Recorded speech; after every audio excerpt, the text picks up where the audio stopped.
Buenos días, buenas tardes, buenas noches. Aquí cuando van a empezar la hora de vísperas de Pentecostés, vamos a comenzar con esta charla que teníamos que haber hecho la semana pasada y que intentaremos concluir hoy. La verdad es que pude grabar la mitad aproximadamente, pero bueno, se vino abajo por diversas razones. Vamos a intentar hablar de Aretas IV y los nabateos.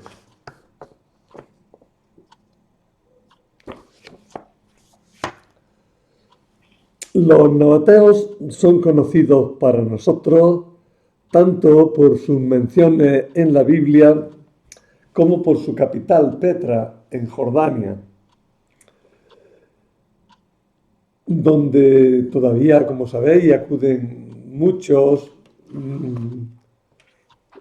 turistas, mucha gente. Es uno de los lugares turísticos más de moda que existen, ¿no? Esa ciudad rosada del desierto. Y que fue redescubierta, claro, a finales del siglo XIX. Un historiador antiguo llamado Diodoro Sículo, hablando de las guerras de los diadocos, ya sabéis que los diadocos son los sucesores de Alejandro Magno, que lo sucedieron, continuaron su imperio, continuaron sus ideas, pero se pelearon entre sí tremendamente. Pues bien, Diodoro Sículo, hablando de las guerras de los diádocos, dice que los nabateos eran un pueblo nómada del desierto arábigo, que cada año se congregaba en una roca donde atesoraban innumerables riquezas obtenidas gracias al comercio. Allí, dice Diodoro, celebraban una festividad en honor a sus dioses. Bien, estos nabateos en el siglo IV entraron en relación con los reinos helenistas y desde entonces estuvieron a la sombra de los seleucidas de Siria, de los lágidas de Egipto y finalmente luego ya en el siglo I de los romanos que habían empezado a intervenir por esa época en toda la zona que hoy llamamos Oriente Medio. El origen de los nabateos no nos es muy conocido. Hay muchos que dicen que en realidad eran arameos que se habían arabizado profundamente. Es decir, arameos que se habían desplazado hacia la zona de Arabia y que allí habían adquirido pues su lengua y sus costumbres. Su territorio abarcaba desde el Éufrates hasta el Mar Rojo.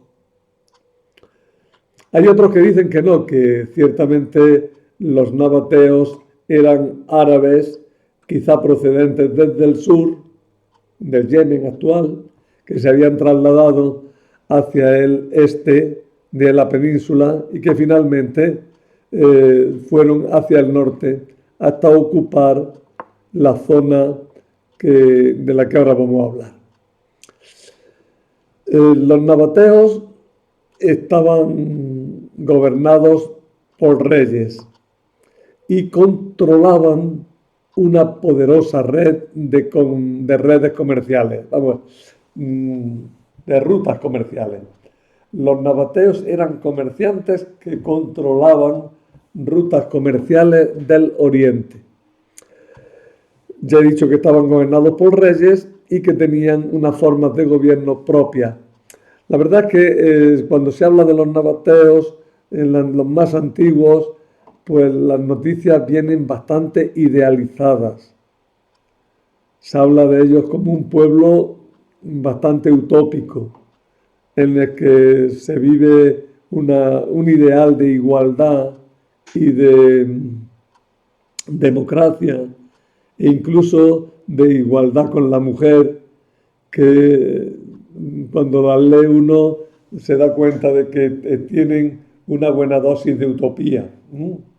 Pero bien, es lo que nos dicen los autores.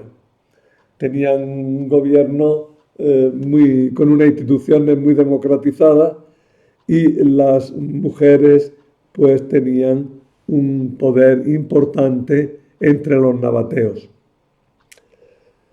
Poco a poco, de los que tenemos las primeras noticias hacia el siglo IV antes de Cristo, bueno, pues poco a poco en los siglos III y II antes de Cristo se fueron asentando en torno a Petra a Transjordania, sin dejar de mantener el pastoreo nómada y las rutas comerciales que conectaban Arabia con la India y el lejano Oriente.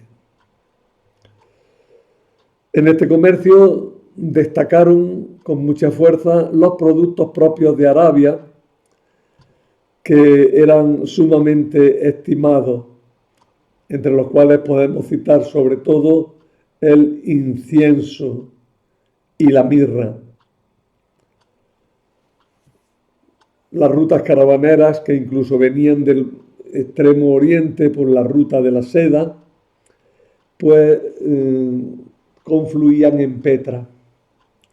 Y de Petra salían caminos que iban hacia el río Nilo, en Egipto, hacia Gaza, en la costa mediterránea, hacia Damasco, en Siria, hacia el Yemen, al sur de Arabia, y hacia el Golfo Pérsico, también al este de Arabia y al sur de Mesopotamia. Más aún, desde el Yemen, la ruta comercial seguía por mar y tenemos así la ruta marítima de la seda. En el momento de su sedentarización en el siglo II, los nabateos entraron en conflicto con los judíos, con los cuales, sin embargo, habían tenido previamente muy buenas relaciones. En el libro de los Macabeos nosotros podemos leer algunas frases que hablan de ellos.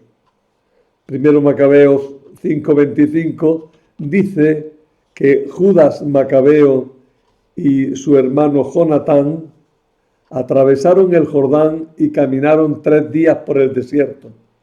Se encontraron con los nabateos, que les acogieron amistosamente y los informaron de lo que ocurría a sus hermanos en la región de Galaad.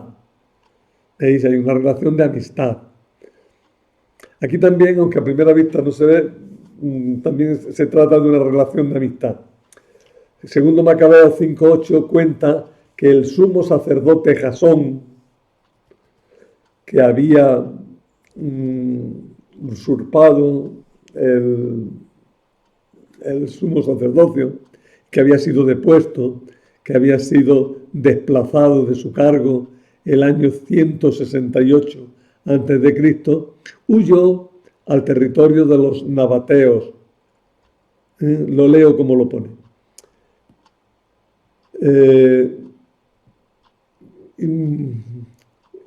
El sumo sacerdote Jasón, desplazado de su cargo, huyó al país de Amán y fue acusado ante Aretas I, rey de los nabateos. En 1 Macabeos 9:35 también se habla de ellos. Se los menciona como aliados de los macabeos. Jonatán envió a su hermano Juan, encargado de llevar los bagajes, a pedir a sus amigos los nabateos autorización para dejar con ellos su impedimenta, que era mucha. Mucha confianza tenían que tener con ellos para dejarles pues todos los bienes que transportaban. Por tanto, en los libros de los Macabeos se nos informa de que los nabateos, previamente a la época de Alejandro Janneo, como ahora diremos, pues tuvieron buenas relaciones. Fue, sin embargo, el sumo sacerdote y rey Asmoneo. Los asmoneos son los descendientes de los macabeos, porque Macabeo es un mote propio de Judas y de sus hermanos. El nombre de dinastía es Asmoneos. Pues bien, en tiempos del descendiente de los macabeos, llamado Alejandro Janneo, que era también sumo sacerdote y se había coronado rey, nos dice Flavio Josefo que comenzaron los conflictos de los nabateos con los judíos. Y la verdad es que parece que fue pues por un capricho, por así decirlo, de Alejandro Janneo. Porque Alejandro Janneo era un hombre belicoso y tenía un espíritu expansivo, quería expandir su reino. Y entonces, pues, los que tenía más cercanos fueron los que sufrieron su presión. Él quiso apoderarse del reino de los nabateos, no lo consiguió, pero les quitó algunas ciudades y tuvo dificultades grandes con ellas y con ellos, y sobre todo a partir de Alejandro Janneo, los que habían sido amigos empezaron a ser enemigos. Pero ya un poquito después, inmediatamente después, el año 63, Roma empezó a intervenir tanto en la zona de los judíos como en la zona de los nabateos. Cuando el general Pompeyo, ¿sabéis quién era Pompeyo? Pompeyo era el que hizo primero alianza con Julio César y luego pues tuvieron la guerra civil, Pompeyo y Julio César, ¿no? Al final triunfó definitivamente Julio César, pero en todo este periodo Pompeyo intervino en Oriente, llegó a conquistar Jerusalén, se cuenta que entró en el Santo de los Santos, pero bueno, esto nos saca de nuestro tema, estamos hablando de los asmoneos, de los nabateos. Pompeyo intentó anexionar el territorio de los nabateos a la provincia de Siria, pero solo consiguió Pompeyo, conquistar Filadelfia. Filadelfia es la capital de Jordania actual, Ammán, que en tiempos antiguos se llamó Rabat Ammón, luego después se la conoció solo como Ammán, luego se llamó Filadelfia y actualmente se ha vuelto a llamar Ammán. Bueno, pues Pompeyo sí se quedó con Filadelfia y con algunas ciudades de la Decápolis. Sabéis que en el Evangelio también se habla de las ciudades de la Decápolis, ¿verdad? Bueno, pues Pompeyo apenas consiguió eso. Desgajó la Decápolis del poder de los nabateos y le dio una autonomía bastante grande, con lo cual por ahí los nabateos en algún tiempo pues perdieron fuerza. Sin embargo, los nabateos dominaron áreas extensas de territorio, incluyendo el norte de Arabia y el desierto del Negev, al sur de Palestina, y incluso llegaron a poseer a veces el puerto de Gaza. En su máxima expansión, los nabateos dominaron el territorio que podéis ver aquí.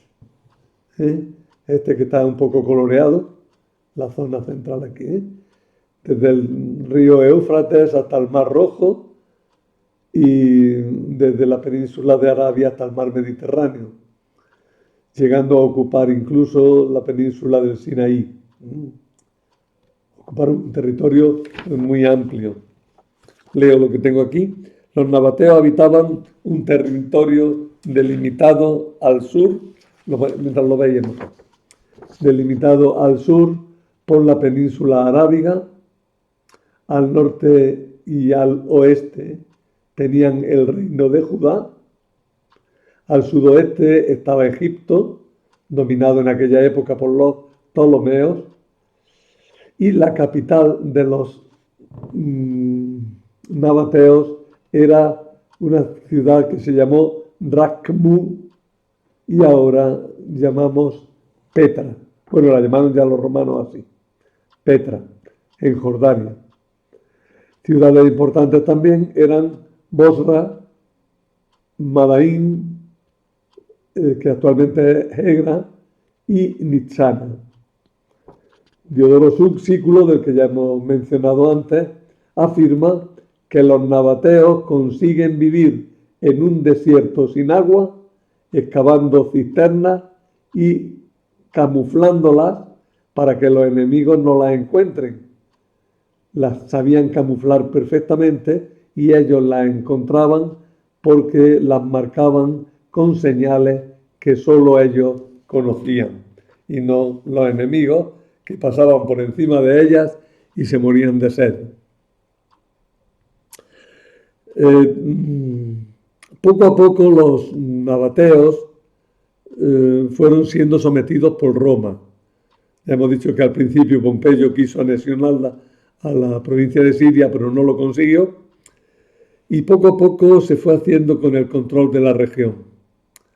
Los romanos al principio le permitieron una cierta independencia, como un reino clientelar.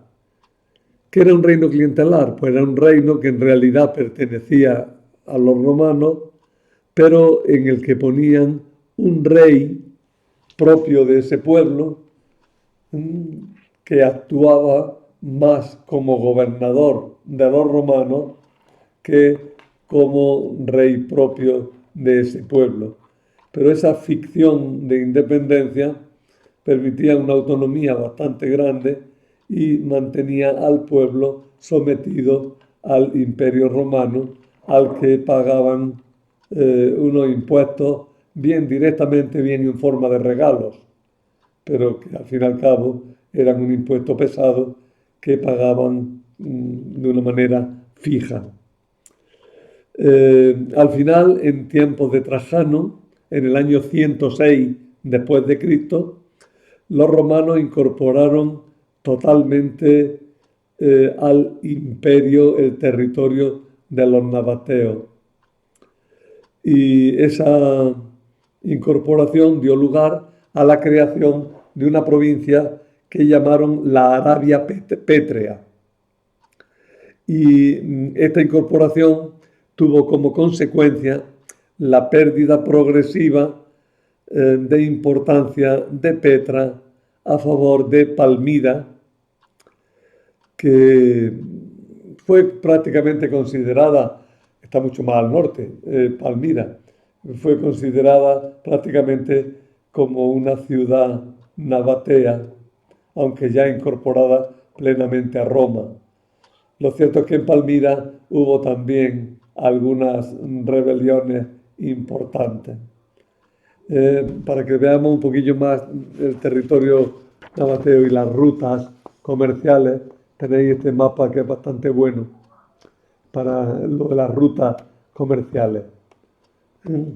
Arriba al norte veis la conexión con la ruta de la seda, que se ahonda en el continente asiático por tierra, y abajo de nuevo en línea verde sobre el mar veis la ruta marítima de la seda que arranca del Yemen y va hacia la India, y desde la India, rodeándola incluso, pues por mar llegaba también hasta la China.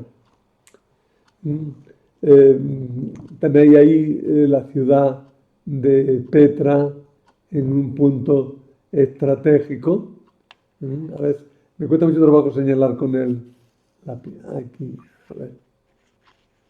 Es que se me va. Ahí, ahí en ese cruce. Es que se me va. Como tengo que ir al revés, pues me cuesta trabajo. Ahí tenéis Petra. Esa es Petra, ¿eh? Y Palmira está todo lo contrario, está mucho más al norte, ¿eh? Ahí. Bueno, por aquí. Está Palmira. Ahí lo podéis ver más despacio, si queréis, en vuestros papeles luego. Veis todas las rutas que forman una red bastante intrincada. pero que fueron unas rutas comerciales muy intensas, ya digo que están muy relacionadas con toda la ruta de la seda y que dieron incontables riquezas a los nabateos. ¿Qué forma de religión practicaban los nabateos? Eran politeístas, claro. Adoraban a un gran número de dioses y además tenían una gran facilidad para incorporar dioses ajenos. Incorporaron los dioses helenísticos y aparte de los propios. Entre los dioses helenísticos que incorporaron pues estaban Tique y Dionisio. Dionisio es el Baco de los romanos. En Petra se puede visitar un lugar, la actual Petra, en las ruinas que hay en Petra, se puede visitar unas ruinas de un lugar llamado el Altar de los Sacrificios. Está encima de una montaña dominando la ciudad. Y este altar está formado por dos obeliscos de 6 metros de altura, un altar circular y un triclinio, una silla para sentarse recostado, un triclinio en donde los participantes en el sacrificio a los dioses compartían la cena.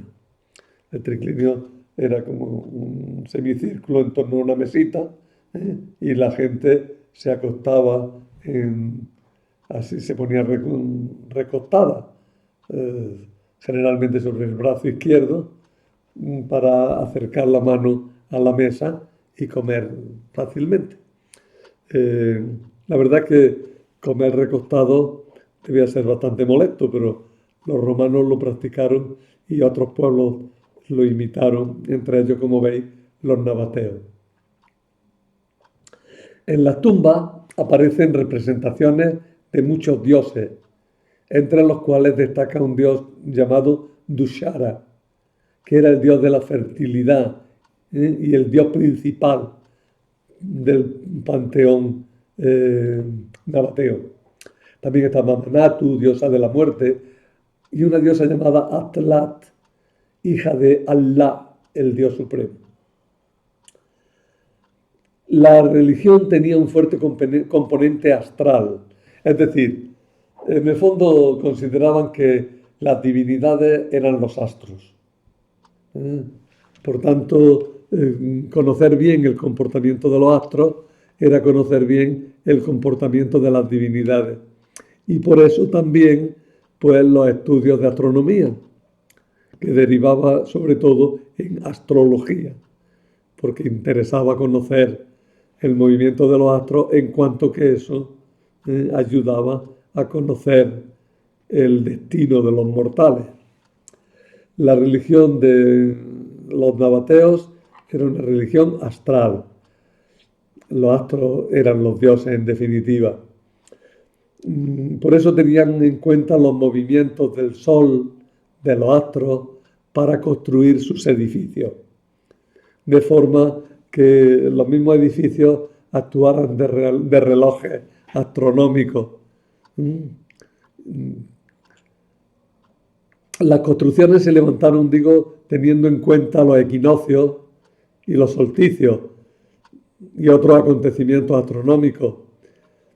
Así, por ejemplo, en Petra, el edificio llamado Aldeir tiene una característica, y es que en el solsticio de invierno, es decir, el 21 de diciembre, para ser exactos, pero ellos probablemente tenían el 25 de diciembre o el 13 de diciembre, porque el solsticio de diciembre pues se marca difícilmente en esa zona de días.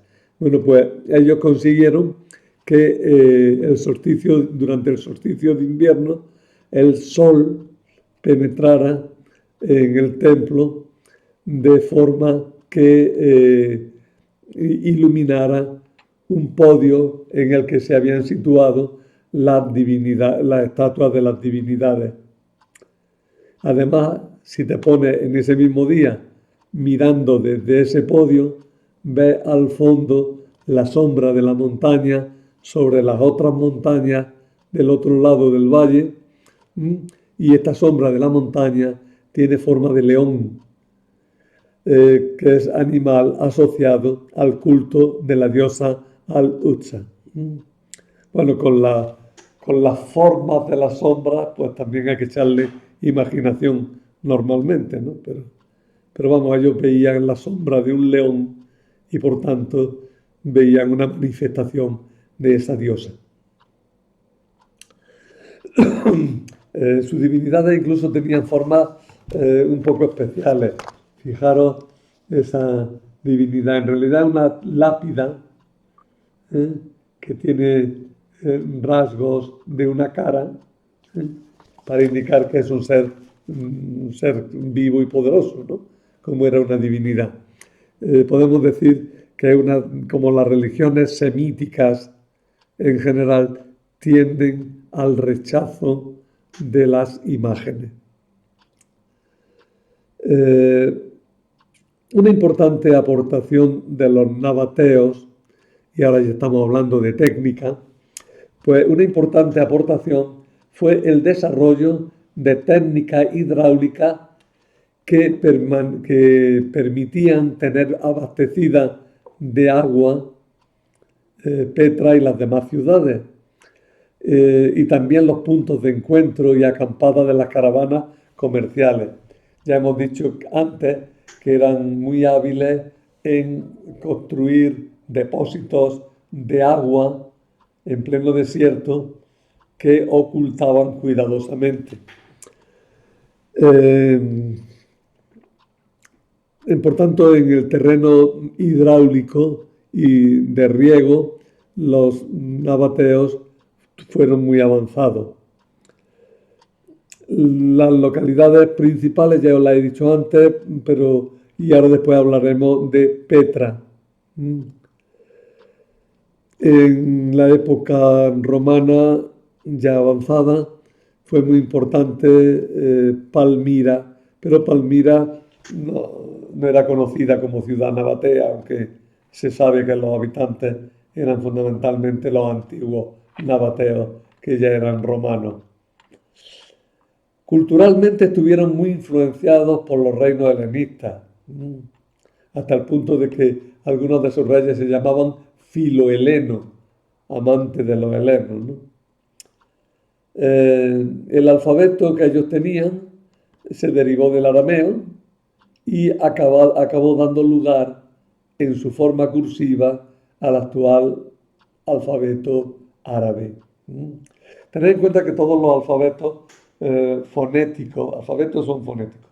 Los alfabetos fonéticos que conocemos derivan del alfabeto fenicio. Eso es importante que lo conozcamos. De los alfabetos del norte de Europa, de las runas y eso, habría que hablar en un capítulo distinto.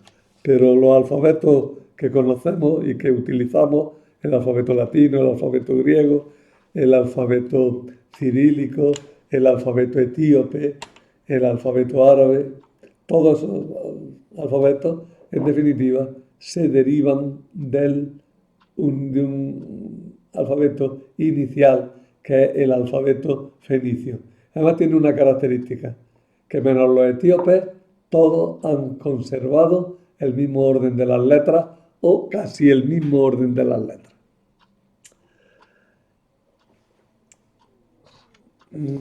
Vamos a seguir con cosas. Cronología.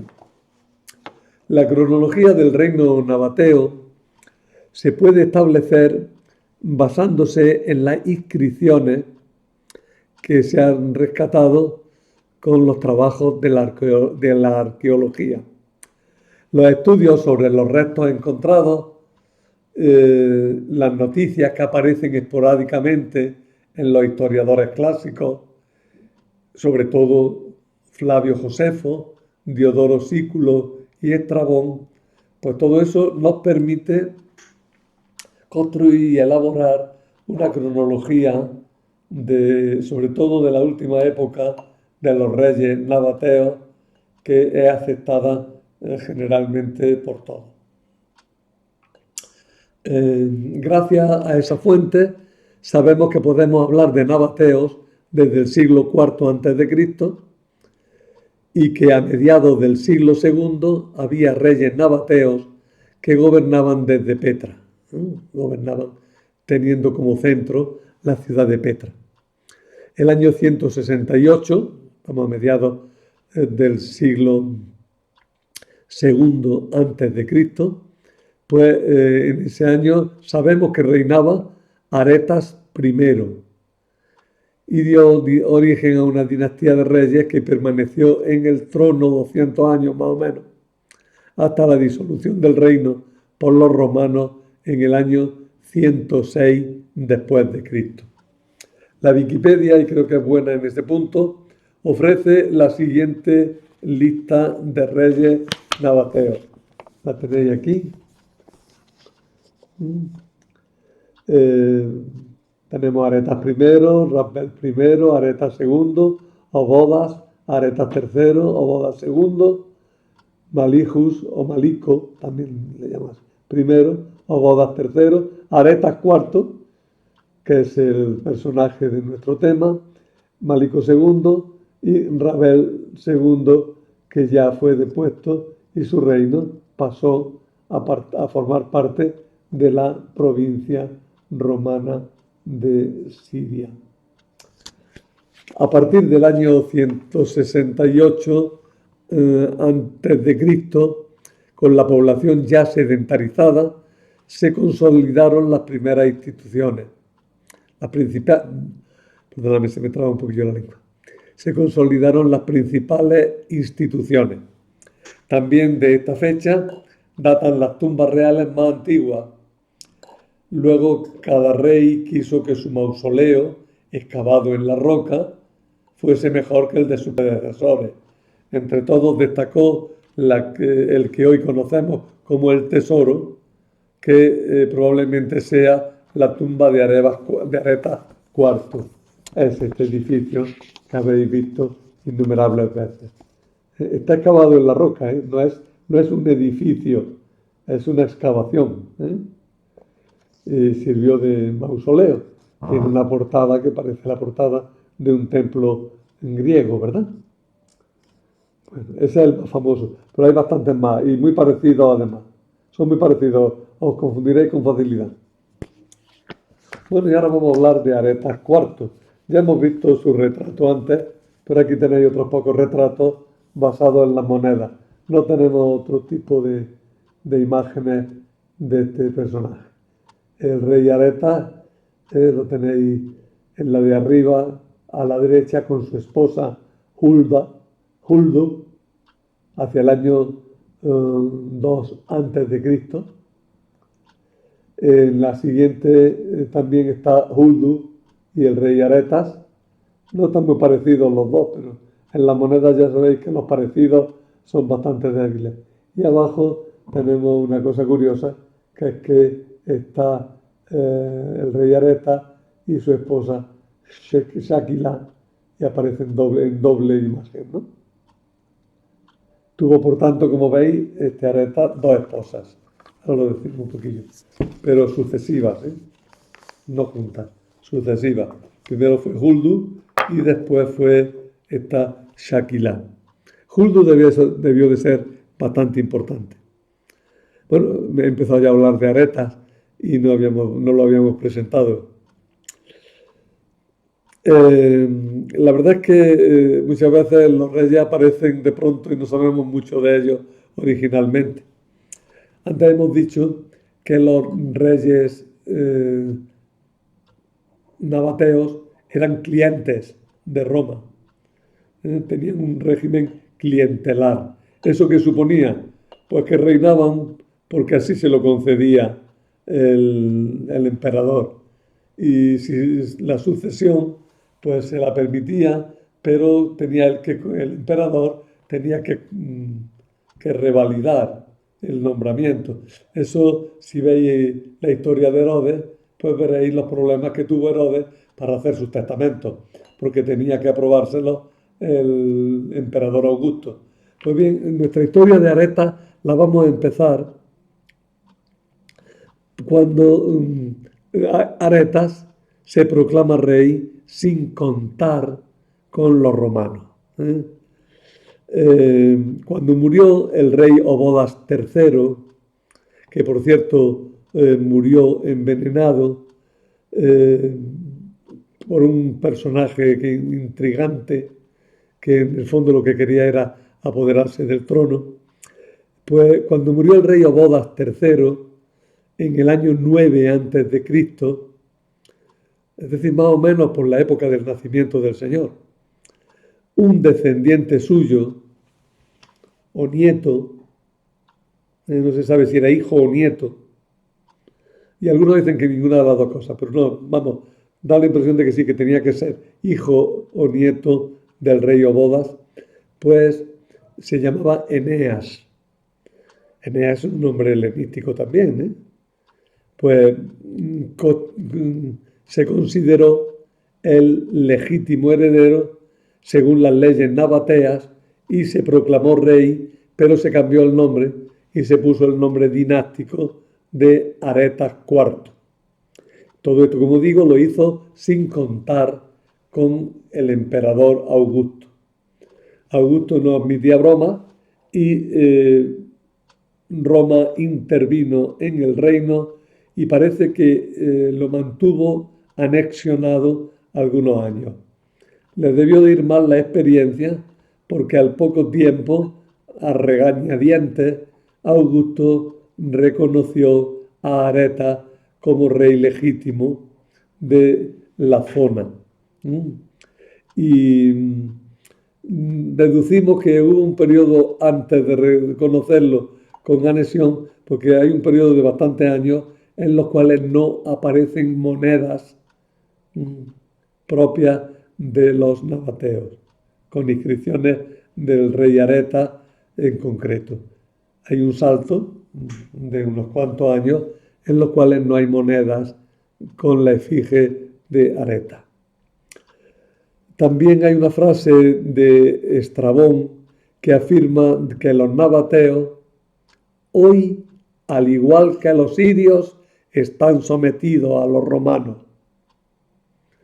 Sin embargo, como he dicho antes, para el año 1 antes de Cristo, Augusto confirmó a Aretas como rey, a pesar, o quizá a consecuencia, de que un cortesano intrigante llamado Sileo, que probablemente es el que envenenó al rey Obodas III, pues bien, este Sileo se fue a Roma y empezó a ser un intrigante y a decir que Aretas era el que lo había envenenado para ser rey. Pero Sileo quedó en evidencia ante el emperador y se vio que eran falsas sus acusaciones, y a pesar de que en su enredo intentó también enredar al mismo Herodes, al final resultó que se descubrió toda la intriga y toda la mentira que este señor llevaba, y Augusto, que se sintió traicionado, pues lo mandó ejecutar a este Sileo.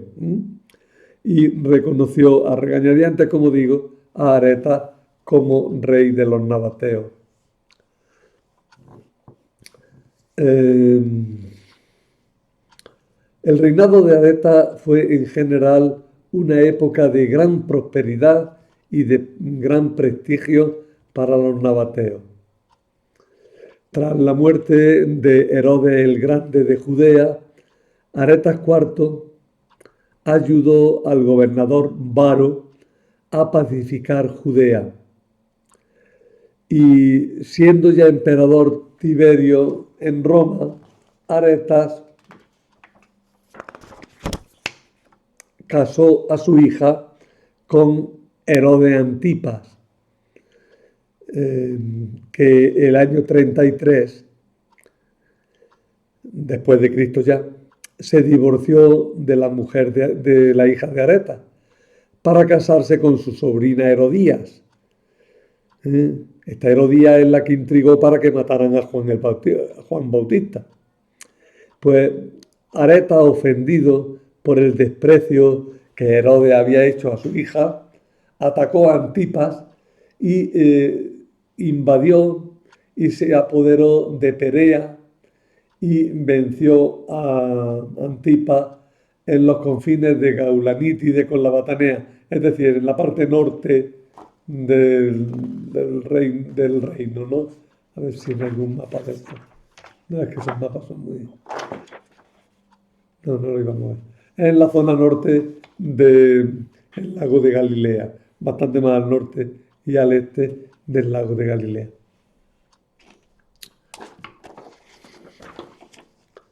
La muerte oportuna de Tiberio libró a Aretas de un castigo de los romanos, porque no tenía derecho a invadir el reino de Herodes. Así es que, gracias a los romanos, de nuevo Herodes se consolidó en su poder y Aretas, a pesar de las dificultades que había tenido con Tiberio, pues se congració con Calígula y logró incluso el control de Damasco. De eso da testimonio los Hechos de los Apóstoles cuando dice que el gobernador del rey Aretas en Damasco puso guardias en las puertas para impedir que Pablo se escapara. Bueno, dice, en Damasco el gobernador del rey Aretas montó una guardia en la ciudad para prenderme. Metido en un costal, me descolgaron muralla abajo por una ventana y así escapé de sus manos. Por estas palabras que se ponen en boca de Pablo, sabemos que Aretas por esa época controlaba Damasco e incluso tenía allí un gobernador. Aretas tuvo dos mujeres de forma sucesiva. La primera se llamó Huld y la segunda Shaquilá. Acuñó muchas monedas, es curiosa la cantidad de monedas del rey Aretas que se conservan. Estas monedas tienen, como todas las monedas de la antigüedad, cuando no sabemos más detalles, tienen un gran interés iconográfico e histórico, porque a través de ellas podemos conocer muchos datos. Y también religiosos. En ellas se representa a sí mismo solo o acompañado de la esposa que tenía en el momento de la acuñación. Ya he dicho al principio que la mujer entre los nabateos tenía un alto grado de libertad y que era tratada en paridad e igualdad con el varón. Además, los reyes rechazaban el autoritarismo propio de los reyes helenistas y llevaban un gobierno mucho más democratizado.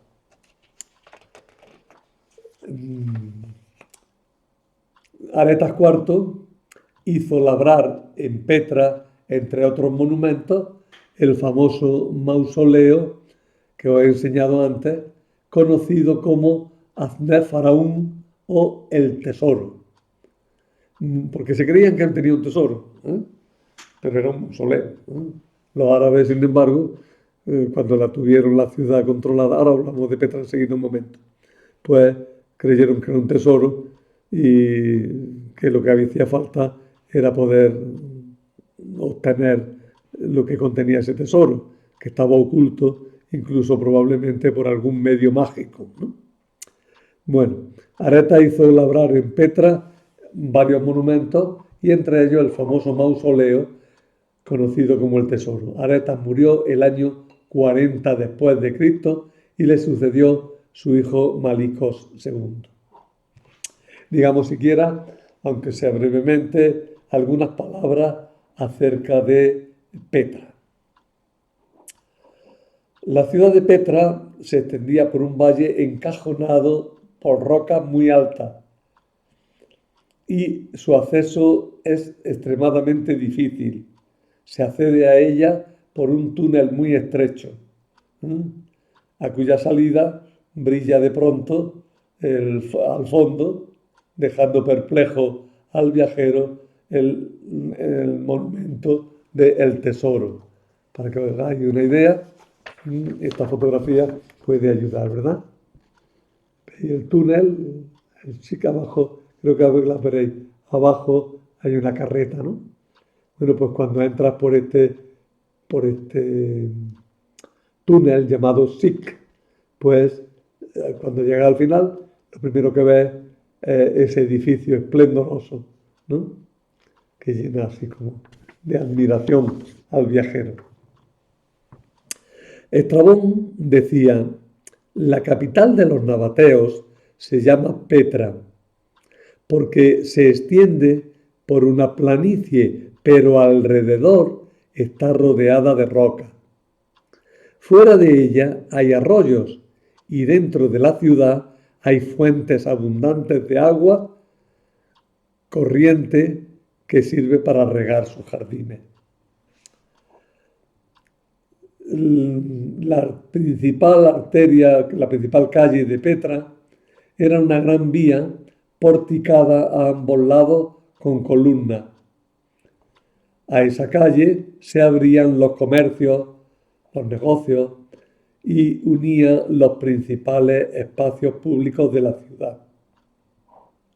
A Petra llegaban desde el Mar Rojo las mercancías que procedentes de Arabia y la India eran trasladadas en largas caravanas por las rutas comerciales de la época. En realidad parece que al principio Petra se consideró una ciudad funeraria, ya que los nabateos siguieron habitando en jaimas, en tiendas de campaña, y durante mucho tiempo. Y solamente muy al final ya se construyeron edificios. Las fachadas dispersas actualmente por todo su ámbito son las de las tumbas de sus reyes y ricos comerciantes que la habitaron.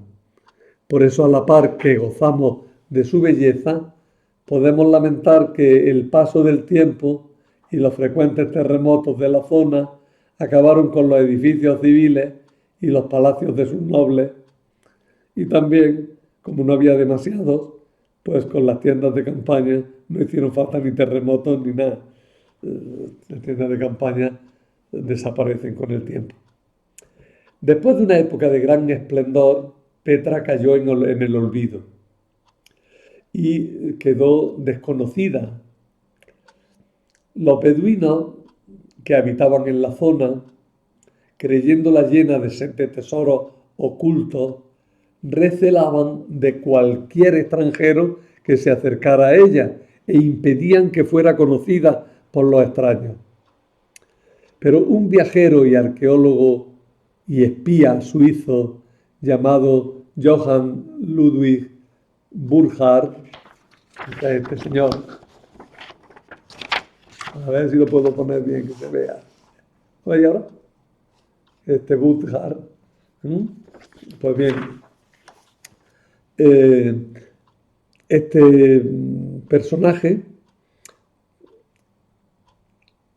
fue el primer europeo que consiguió llegar a las ruinas de esta ciudad en agosto de 1812, con gran riesgo de su vida, disfrazado de árabe y bajo la falsa identidad del jeque Ibrahim ibn Abdallah. Fijaros que se presentó ante los beduinos como un importante jeque o jefe, ¿no?, de una tribu, ¿no?, y se presentó diciendo que quería ir a hacer un sacrificio. Él hablaba muy bien el árabe, hacer un sacrificio en la zona de donde estaba Petra, y consiguió un guía sin explicarle al guía nada, más que quería ir a ese sitio. Llevaban una cabra para el sacrificio y se metieron por el SIC, se metieron hasta Petra. Él no se podía parar a detenerse a contemplar los edificios para que el guía no sospechara.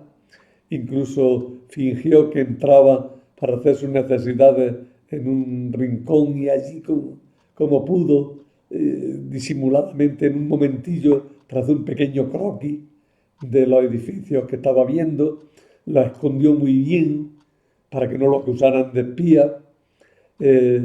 Y de esa manera fue como él pudo visitar la ciudad y luego después pudo hacer un reporte en Europa, ¿no?